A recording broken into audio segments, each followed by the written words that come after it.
to the Erica Show. I'm your host, Erica King, and episode 50 is James Prestwich. Maybe I'm pronouncing it wrong.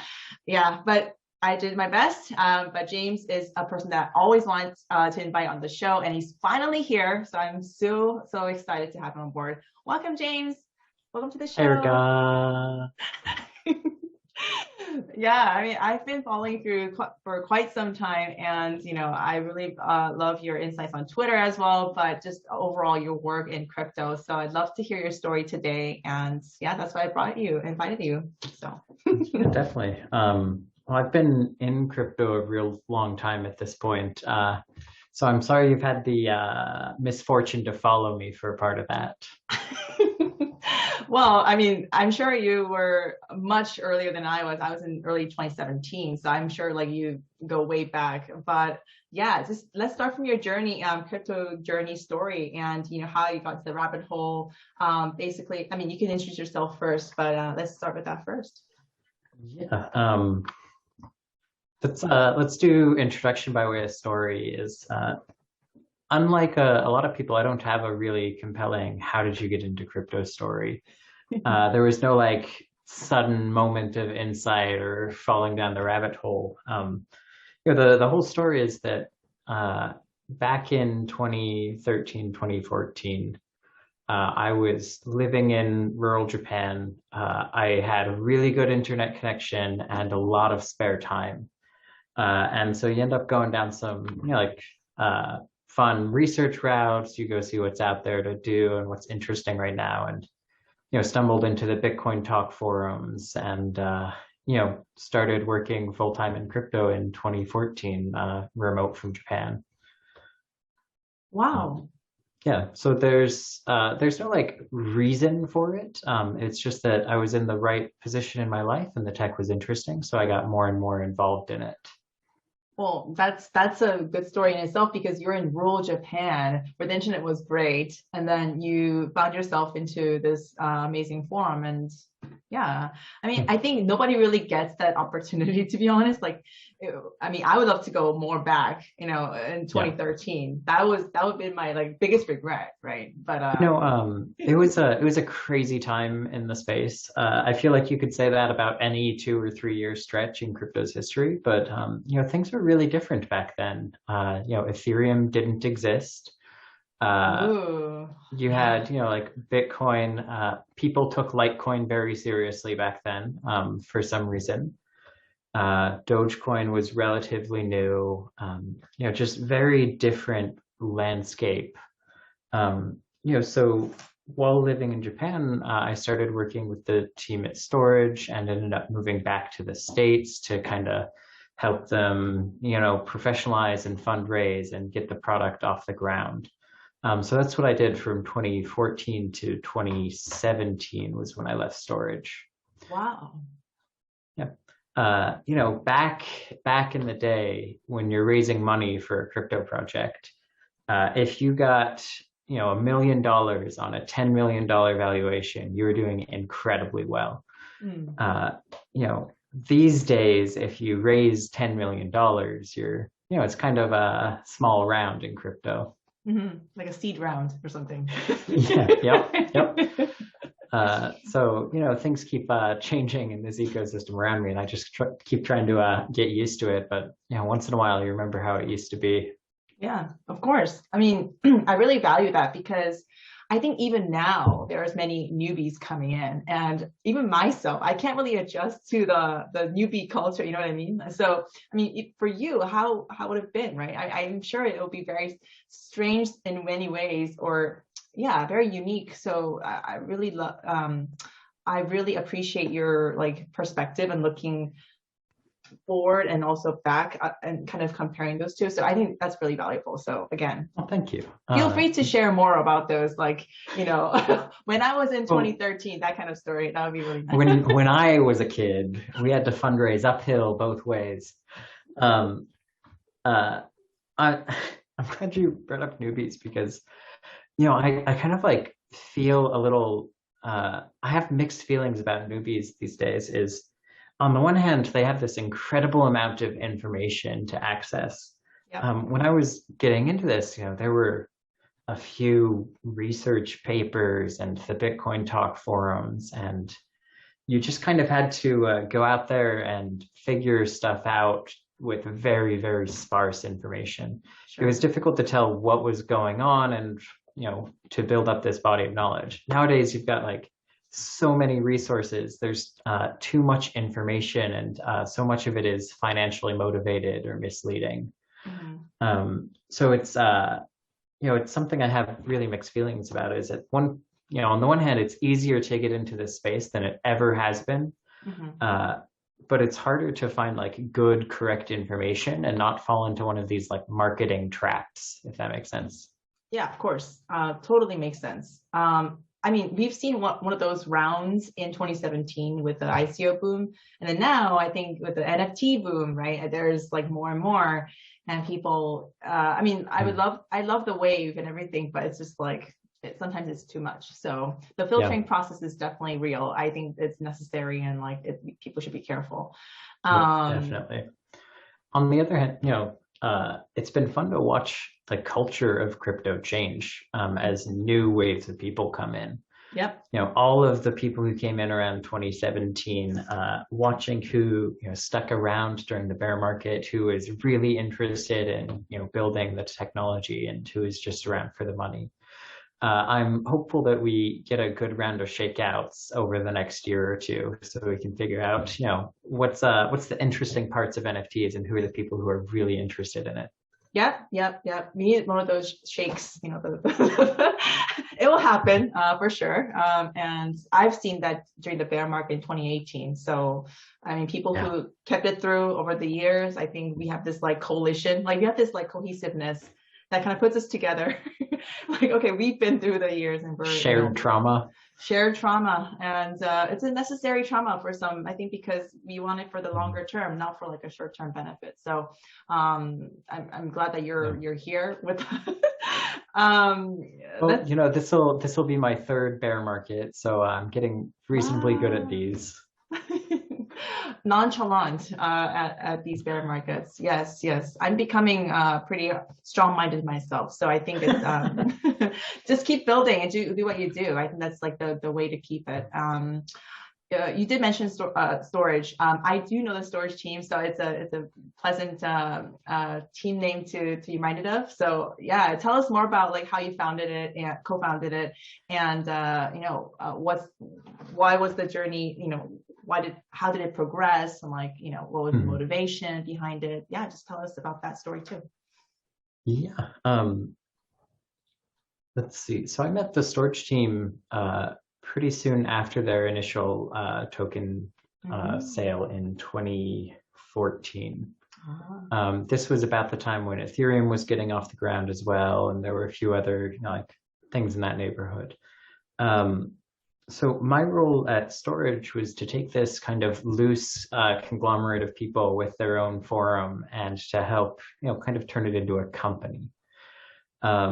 So a lot of just, someone's got to assume the burden of all this paperwork and, payroll and insurance, project management and product management and operations. And so a lot of my time at Storage was spent taking care of the engineering team and ensuring that, everybody got paid on time and there were no blockers and everybody had, like health insurance, if possible. Doing that, I ended up spending more and more time with the engineering team on a day-to-day basis. And that's really what got me into, that was really where my technical background comes from, is you spend so long hanging out with engineers, you just pick up whatever you can to try to make their lives easier. See, like I'm surrounded by, engineers all the time because of hosting hackathons and conferences, and, maybe I could become one later on. So like, who knows? That's how it all began. Interesting. Yeah. I have a degree in Japanese literature. So like my background's a little more on the humanities side, and got into crypto via operations. Wow. Oh wait, I did not know this. This is like a personal talk. I mean, I feel like, wow, this is so amazing. Oh, Japanese literature. That's why you were in Japan for, took some time off to go live in Japan for a bit. Yeah. Amazing. It was a good time. Yeah, I'm sure. Like, I love Japan. Me too. Yes. And then, okay, storage. And then you went to Summa, you co-founded Summa One. Is that true? Right. Yeah. Yeah. Yep. Okay, tell us about that too. So after leaving storage, I took a few months off to try to figure out what was most interesting to me at the time. And, kind of settled on learning about cross-chain transactions. Back in the day, the only thing we knew about was atomic swaps. These fairly complex, kind of annoying, like slow cross-chain transactions. You can go read about these. They're called Tier-Nolan atomic swaps. And initially, that's what Summa was working on. We were working on variations of atomic swaps to be quicker or safer or to simulate more complex financial contracts like options or forwards. So we spent an awful lot of time, building out wallet tech that would walk users through these, very complex multi-chain transactions. You get to the end of that and you've built a very, very complicated wallet that nobody really wants to use yet. Again, these are quite complex, and the alternative is going on BitMEX and taking out some positions. BitMEX at the time.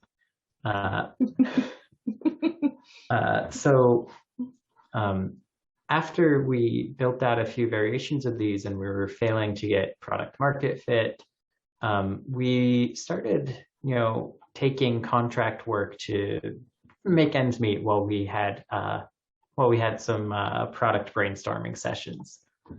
And over time, that grew and grew until the contract work was the whole business of Summa. We contributed to the Aurora project. We talked with Toli and the Solana team about the early wormhole designs. We built the core of TBTC. We worked with chains like Nervos and Cosmos to build out Bitcoin tech. So, anywhere we could find that there was interest in cross-chain technology, like we were there and we were working on it. So we have all of these fun contributions all across the space, all of these different chain ecosystems. Yeah. But we kind of came to this conclusion that we didn't want to just be contracting forever. We were happier and more motivated and less burnt out when we were working on product. And so that's kind of what led to spinning down Summa, was this desire to get away from just building really cool tech showpieces and back to working on products we thought people might want to use. Nice. Great. I think I did see the presentation from your other co-founder on Summa, and that's really great. And you got to know Cello too during the time. Tell us about that story too. I really don't want to get into it too much. Okay. We ended up, the entire team from Summa spun down the business and joined Cello together. And so we did a lot of work on, Cello's hard fork process and their internal bridge. We were there for just over a year. And then it did not continue. Okay. Yeah. Yep. All right. Okay. After that, we took a lot of the code that we were working on at Cello and a lot of the ideas and decided to work on, product again. We just want to work on product. We want to build things people are going to use. And then that's how Nomad began. Yep. So Nomad is a lot of the team members that were at Cello together, a few of the people from Summa, but not even all of them or most of them. And we're getting back to working on products in the cross-chain space. Great. Can you share more about what you're working on at Nomad currently, and any exciting plans for this year, or just curious about what you're working on currently? Yeah, definitely. So the main thing we do at Nomad is we work on cross-chain communication systems. So we work on arbitrary message passing between any two different blockchains we can get our hands on.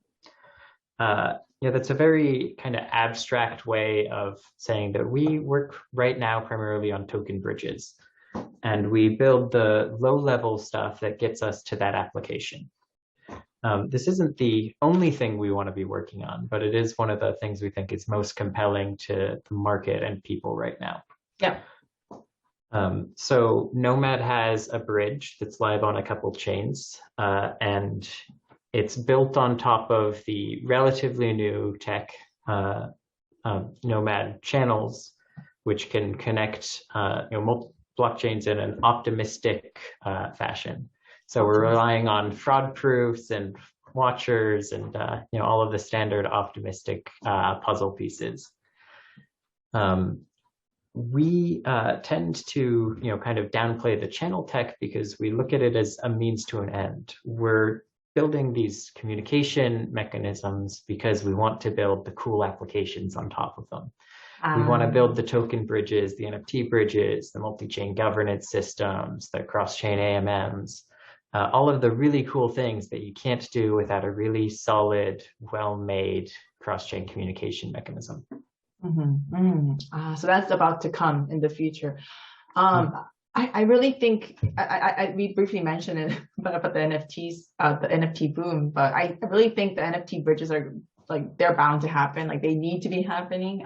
So that's really amazing. What is it? Sorry, go ahead. I was just going to say we're really interested in that as well. A lot of people are asking about NFT bridges. We have some thoughts. We're trying to figure out what when you bridge when you bridge an ERC20 to another chain, it's really clear what you're going there to do. You're going to put it in the automated market maker, get the LP rewards, and make a little bit of money. When you bridge an NFT to another chain, it's not always clear why you're doing that. So we've had people asking about NFT bridges, but we don't have that really tight user story that we do with regular ERC20s or other kinds of tokens. So while we're super interested in NFT bridges, we don't know what the right thing to build there is. Interesting. I think the cross-chain bridges and all the stability of it, it's becoming more and more, I guess, the importance of it is strengthening day by day. It feels like, people believe in a cross-chain, many people believe in a cross-chain, multi-chain future. And not all, but many do. And that's why the bridges are really, they matter. And in your point of view, you've done a lot of work in this, evidently. And what does it take to build a solid bridge? Are there any, from your experience, what were some of the main elements that really require, technically, non-technically, that's totally fine, but just from your experience, we wanted to hear, what does it take? Yeah, definitely. 1 second, I'm going to try to adjust my camera because the sun keeps moving into it. That's going to be much better. There we go. It feels like lighting, though. It feels like there's an aura of... It feels like I keep, the whole room is glowing brighter and brighter over time. Yeah. Okay, the other thing I wanted to touch on real quick is that multi-chain future is inevitable. And in fact, it's been the official roadmap of Ethereum since the beginning. We call them shards, but they're really just other chains that are connected by bridges, by cross-chain communication mechanisms.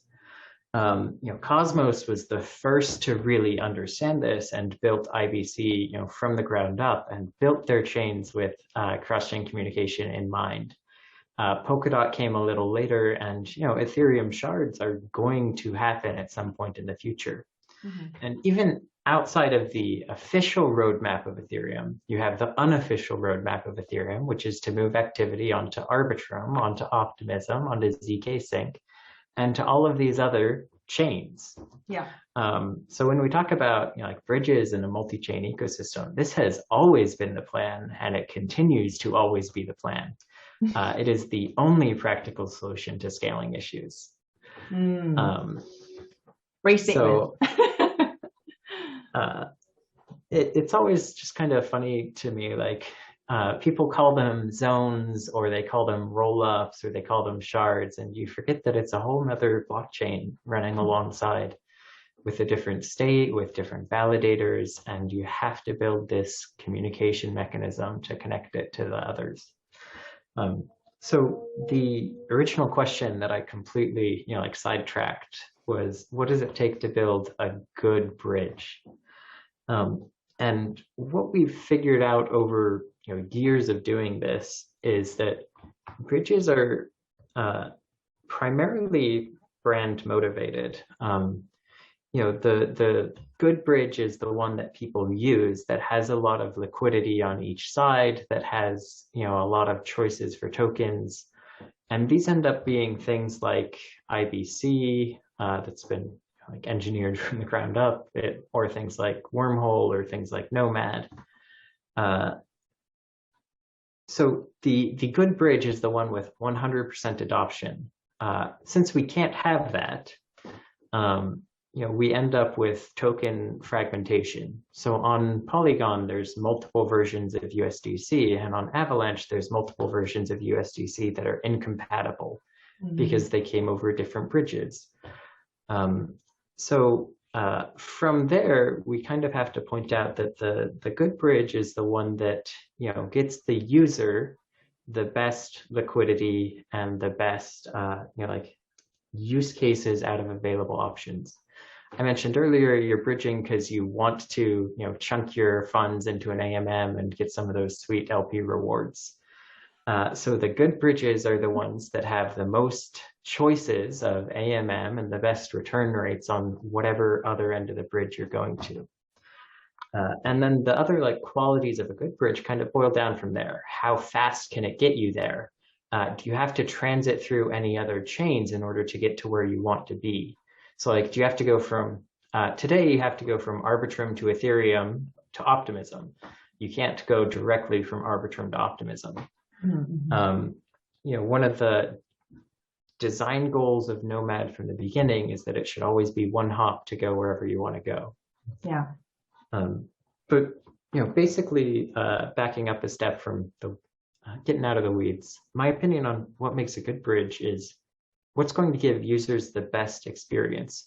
Assuming that they are using this bridge for a purpose, how do we best suit that purpose?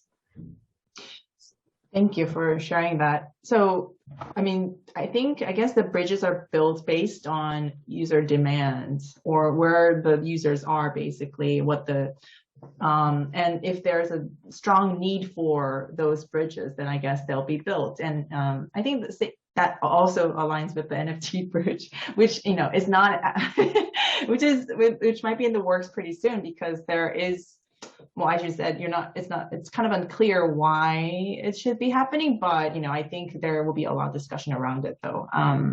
Because interesting. I am, hopeful that we will see that strong use case for an NFT bridge real soon. And now the sun is continuing to go down, so I'm going to adjust my lighting once again. Excuse me. No worries.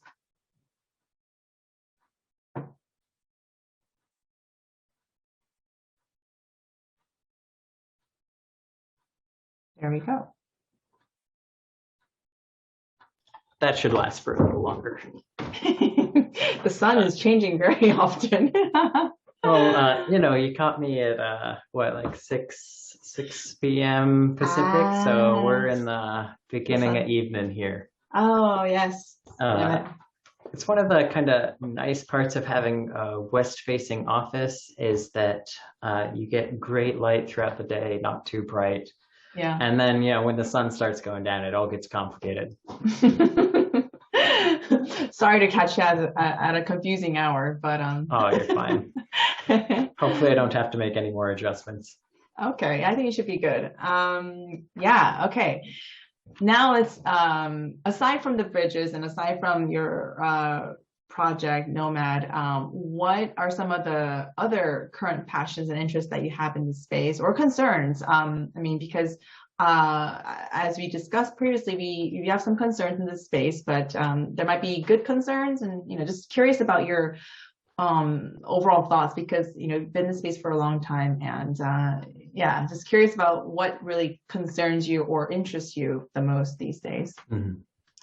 Yeah, right now I'm definitely really interested in DeFi and staking. These have had a few years to really go through rapid development. We have tons of mature DeFi products, tons of brand new startups. And the same with chains. We have a lot of mature proof of stake chains that have been around for years. And we have a lot of brand new ones that are spinning up on, Substrate palettes or Cosmos SDK right now. Yeah. So the things that I find really interesting are, watching how these develop a community and an ecosystem around them. And, the things I find concerning are all of these mature and upstart proof of stake and DeFi applications, and watching them, build up a community and an ecosystem around them. It's, really easy to get excited about how fast new proof of stake chains spin up, pop up. It's really easy to forget that that's because the same, 10 validators are running all of them. You have a lot of, the same economic interests running gigantic validators on all of these proof of stake chains. And it, a little bit undermines the thesis behind Cosmos or Polkadot in the first place, that there would be independent, people running the independent apps. Yeah.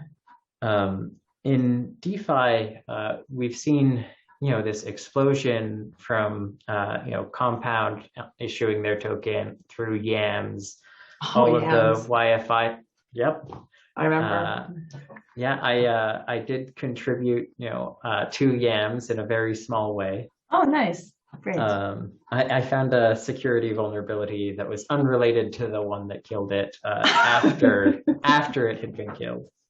Okay. So,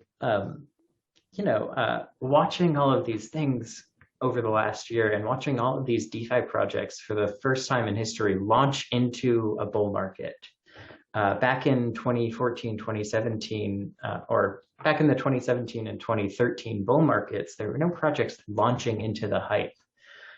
So it was great and kind of concerning to see all of these things raising at, gigantic, multi-billion-dollar pre-product valuations. It's, probably indicative of just larger shifts in the fundraising and capital market space, as much as it is in, crypto being cool.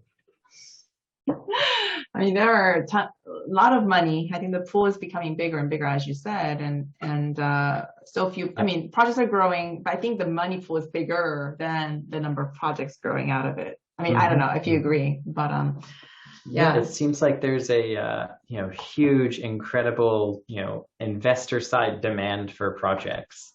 Take my money. We look at all of these funds raising, $5 billion fund or, $3 billion fund. In the last, 6 months, we've probably had north of 20 billion, just in crypto alone, just fundraising. Yeah. All of that money needs to be deployed over the next 4 or 5 years. So, that's the structure of a venture capital fund. So, I would expect that we keep seeing these gigantic valuations and these, huge raises for quite a while.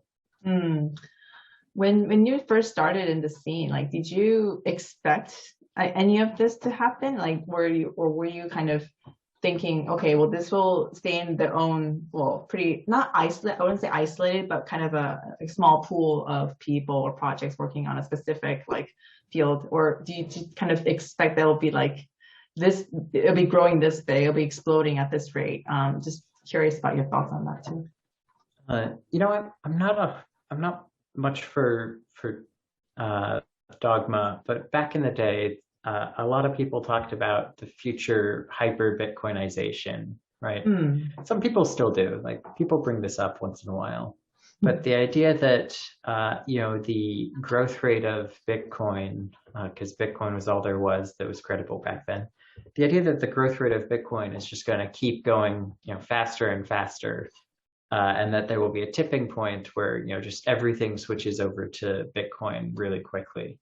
And so obviously that hasn't happened. Nobody is paying with Lightning Network down at the 7-Eleven. But, what did happen was the amount of money available and the amount of people working on this and the amount of interesting things happened, went up 1,000x in the last 8 years. And rather than seeing it all aggregate to Bitcoin, like the Bitcoiners would, love to have you believe, we saw a total proliferation, not just Bitcoin and Ethereum and everything else, but, these, dozens of credible chains and giant projects raised, with giant market caps and, huge numbers of users. Yeah. So that's been really surprising to see. I was expecting, I don't know really what I was expecting. I found it interesting, so I wanted to work on it. I didn't have a long-term vision for the space. But I can't say that everything that's happened has been surprising. True. We never expected all of this to happen. Oh, no. And there was a discussion, there's constant discussion of the flippening, ETH, is going to not take over, I would say, but like more become dominant in terms of, right now it's like, since I guess for a long time, it's been like Bitcoin dominance. I think people were really solid on that, but now it's like, I think the pie is becoming bigger and like, as you mentioned, right? So what, do you have any take on that? I think that the Ethereum aligned projects are accruing value and people faster than the Bitcoin aligned projects. Much faster. Yeah. And I think I called my shot on this on Twitter a few years ago, saying that Bitcoin has the lead and is losing the lead, or something to that effect. A great example of this is just pace of upgrades. When I was a kid, there was a Bitcoin soft fork every year, like clockwork. Some new feature that was useful to somebody would launch every year. We had like check time lock verify and check sequence verify and SegWit and all, and that stopped in 2017. Just stopped dead. And there were no upgrades at all to the protocol until 2021. So we went from one significant feature every year to nothing for 4 years. And I think if Bitcoin doesn't change its attitude about these things or change its culture about these things, that eventually we'll see the flipping happen. Yeah. Great point. I mean, you did mention about IBC, so I'm just gonna it was a question that I always wanted to ask. But you're definitely involved in the Cosmos ecosystem as well. Like you've been in the conferences, and so I've seen you a lot, and and I organize a lot of the Cosmos meetups and such. So just wanted to ask, I guess like the IBC. I mean, you mentioned about the IBC, and do you think like this year people are expecting a lot of there are a lot of expectations about Cosmos and like how it's going to grow further, and like it's been undervalued and so forth, and compared to like other hyping chains out there. Do you have any takes on that? Like I don't know if you feel comfortable talking about that as well, but huge fan of IBC. Been following it since essentially the very beginning. Way back in the day. IBC is kind of like the ideal way to structure a point-to-point communication between chains. You have this full, as much security as you can possibly get for these communications, for bridging. It's fast, and it is deeply embedded into the tech and into the culture of the community. So it's pretty much as good as you can do for non-shared security bridges. And even if counting shared security. It's pretty much as good as you can do. And I wish more things were IBC compatible. But, you know, Ethereum will never add IBC. Like, that's not in the Ethereum, you know, plan or roadmap. And building IBC for other things is an expensive, kind of fraught process. So I don't see IBC expanding outside the Cosmos ecosystem very quickly. Inside the Cosmos ecosystem, there are a bunch of challenges for IBC that have been resolved over the last few years, like the routing based on prefix and things like that.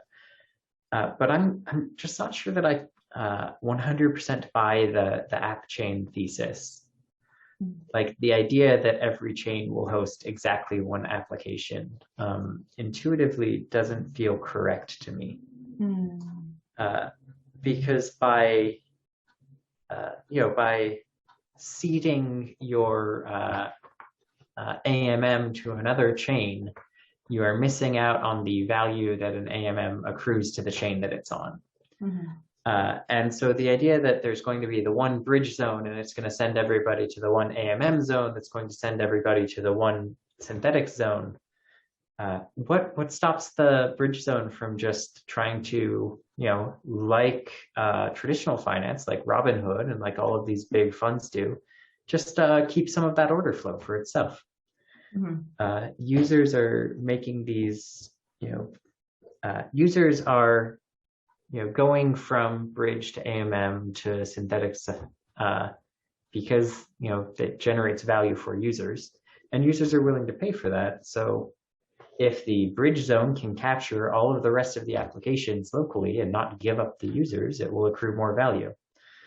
Basically, I think, we see this a lot in TradFi is nobody is willing to give away order flow. If you have order flow, it's incredibly valuable and you can extract a huge amount of money from it. So the app chain thesis kind of relies on this idea that all the app chains will be app chains forever instead of trying to aggregate services and keep the users.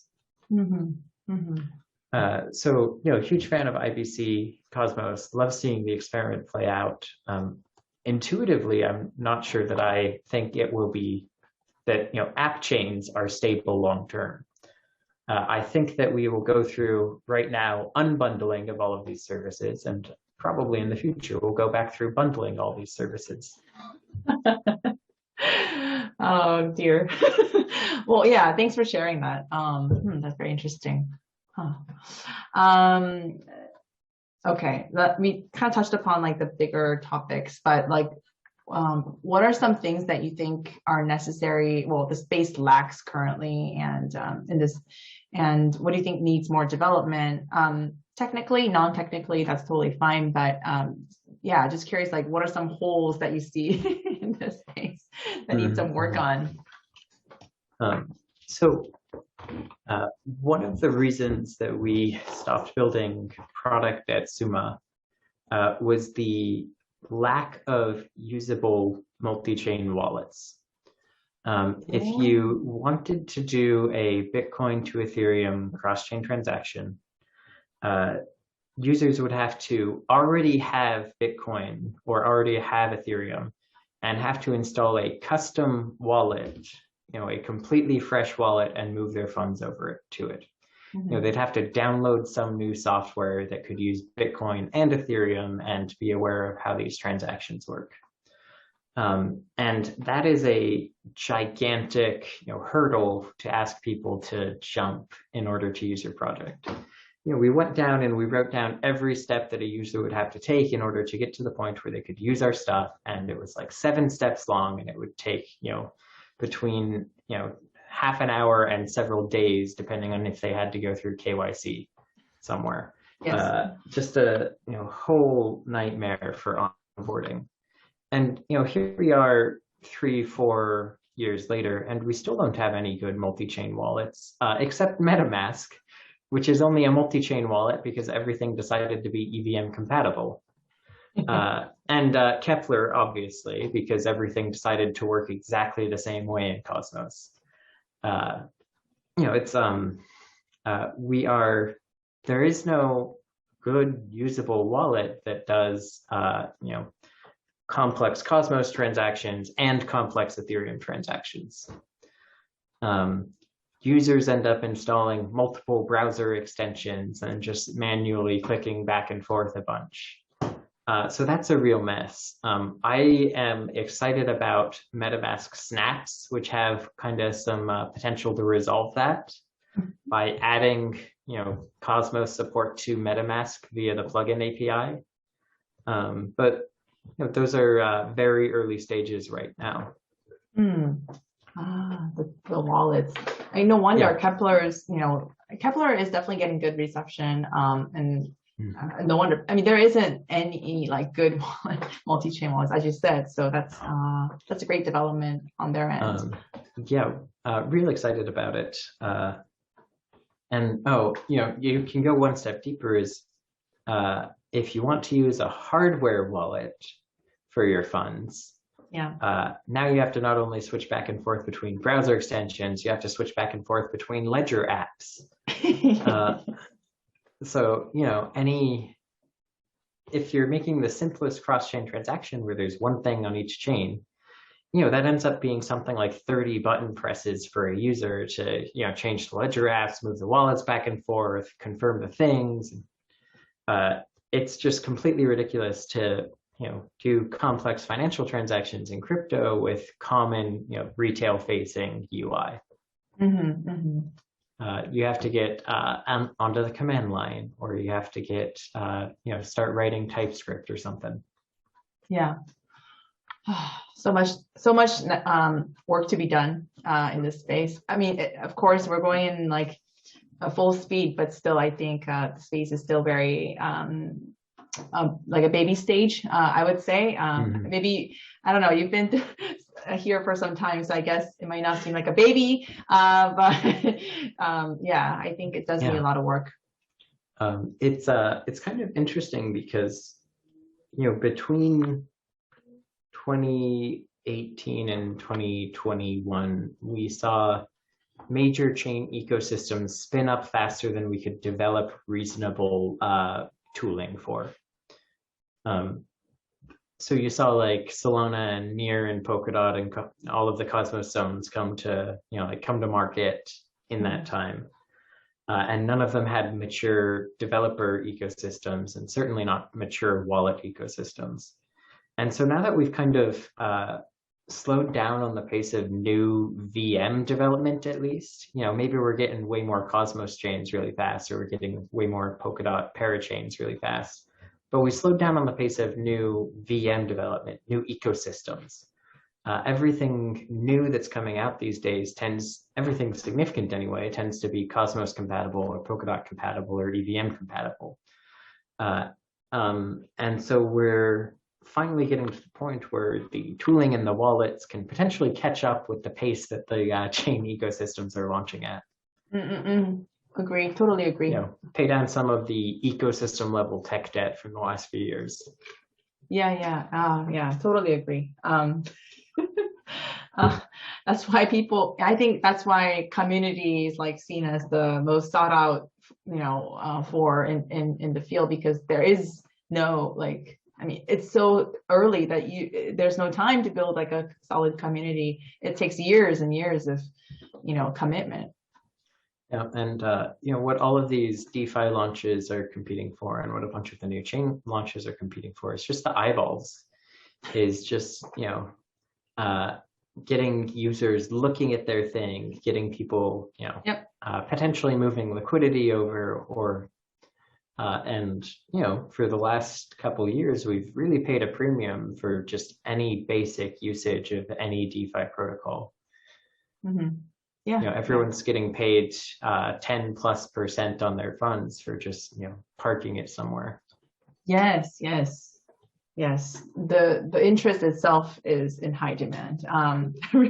Dire for interest and for parking. I think the space does need more popular interest. I mean, newbies are coming, but then like more interest is definitely needed in terms of from the user's perspective, I think. But a lot of people just find it difficult to get on board because of that huge barrier, as you mentioned, like in many aspects. So it's just really hard. I mean, for one, you know, I launched a social token on optimism, for example, and to get to Uniswap and to switch to the optimism, you know, that just takes like a whole new level for people like normies, and it's just really hard. So yeah, you go through so much user education, and every interaction has so many, you know, like micro interactions from users, and the exact words that MetaMask is showing can have this incredibly, you know, crazy effect on what user. So it's all a mess. Hopefully we can spend, if we have a real bear market, hopefully we can spend it really just improving wallets and user-facing communication. Agreed. A real bear market is not here yet, I don't think. Sorry for people, but yeah, I don't think it's here, like really here. But we're too happy for it to be a real bear market. Yeah, we've gotta, you know, we've gotta hit that pain point. Yes. Yeah, I'm gonna reserve my thoughts on this one, but yeah. Well, okay, let's go to the final question. In staying in this space for a long time, and you continue to be in this space, what is your personal like ultimate vision and like in contributing to this space, or just, you know, how do you see yourself like moving forward? Yeah, just curious about that. Last question. You know, I think that the main thing that has motivated me for a long time in this space is, you know, providing financial inclusion, is building things that, sure, maybe they're difficult to use and they take 30 clicks to do simple, you know, what the user wants. But we are, you know, taking these very complex financial instruments that have traditionally been completely inaccessible to anyone without, you know, $10 million to spend. And we're making it so that you can, you know, just jump in one in like half an hour. And, you know, so we're taking these very powerful financial tools that have been, you know, locked up in a cupboard for decades, and we're letting anyone pull them out, use them to improve their lives. And so I think that that's what I'm going to, you know, continue working on, is, you know, where can we build better wallet tooling? Where can we build better bridges? Where can we build better applications so that more people have access to these, you know, cool things we're building, and have access to these powerful tools that they can use to help themselves? Yeah, absolutely. Well, thank you for sharing your story and also your insights. It's been very helpful for me and to the audience, hopefully, and I'm sure they're going to gain a lot from this, because, you know, it takes, it's very rare to find people who stay in the space for a long time. That itself says a lot, though. No, I mean, yeah, so. You know, I've had a lot of my friends get bored or get rich and drop out over the years. And yeah. You know, this is the most compelling thing to me. Like, this is the most fun thing I can figure out to do with my time. I think if I stopped doing it, I would get bored and go crazy real quick. So I plan to be around a while longer, at least. Yes, the passion, you know, I think what keeps us going is like, because we love what we're doing, so, and what we're contributing to, right? So yeah, please do stay in this space. Please, you know, contribute more. And thank you so much for sharing your story. Oh, well, thanks for having me.